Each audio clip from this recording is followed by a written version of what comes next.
નમસ્કાર, આપ જોઈ રહ્યા છો સ્પાર્ક ટુડે ન્યૂઝ। ચાણોદ તીર્થ ક્ષેત્ર ખાતે વિજયાદશમીના પર્વને લઈને રાવણ દહન સાથે જ સાર્વજનિક ગરબા મહોત્સવની રંગેચંગે પૂર્ણાહુતિ થઈ। વડોદરા જિલ્લાના તીર્થ ક્ષેત્ર ચાણોદ ખાતે બીએન હાઈસ્કૂલના મેદાનમાં તારીખ 22 સપ્ટેમ્બરથી 2 ઓક્ટોબર સુધી નગરના ઉત્સાહી યુવાનો દ્વારા સાર્વજનિક ગરબા મહોત્સવનું આયોજન કરવામાં આવ્યું હતું, જેમાં ચાણોદ સહિત પંથકના ખેલૈયાઓમાં શક્તિની આરાધના સમા નવલા નોરતામાં ઉત્સાહથી ભક્તિપૂર્વક જોડાયા હતા।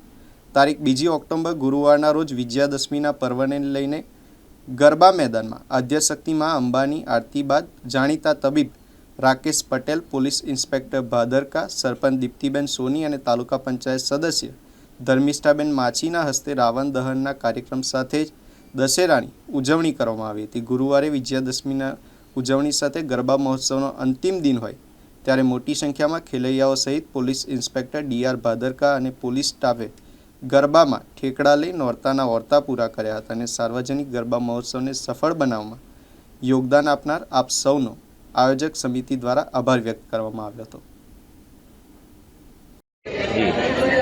જય અંબે સાર્વજનિક ગરબા મહોત્સવ ચાણોદ 2025 શ્રીવીએન હાઈસ્કૂલના મેદાનમાં 22 તારીખથી પ્રારંભ થઈ 2 તારીખ સુધી ગરબા ચાલ્યા।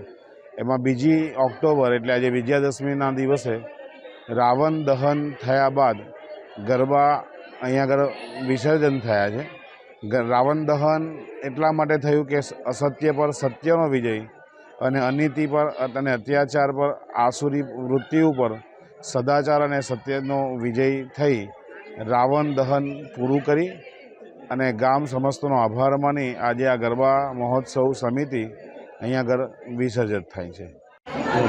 ગરબામાં પ્રત્યક્ષ અને પરોક્ષ રીતે જેને પણ સહયોગ અને સહકાર આપ્યો છે એ બધાનો આભાર, પીઆઈ સાહેબ અને પોલીસ સ્ટાફ જવાનોનો પણ આભાર, મીડિયાજનોનો આભાર અને સૌથી મોટો આભાર ગામના અને આજુબાજુના ગામમાંથી આવતા ખેલૈયા ભાઈઓ બહેનોનો ખૂબ ખૂબ આભાર।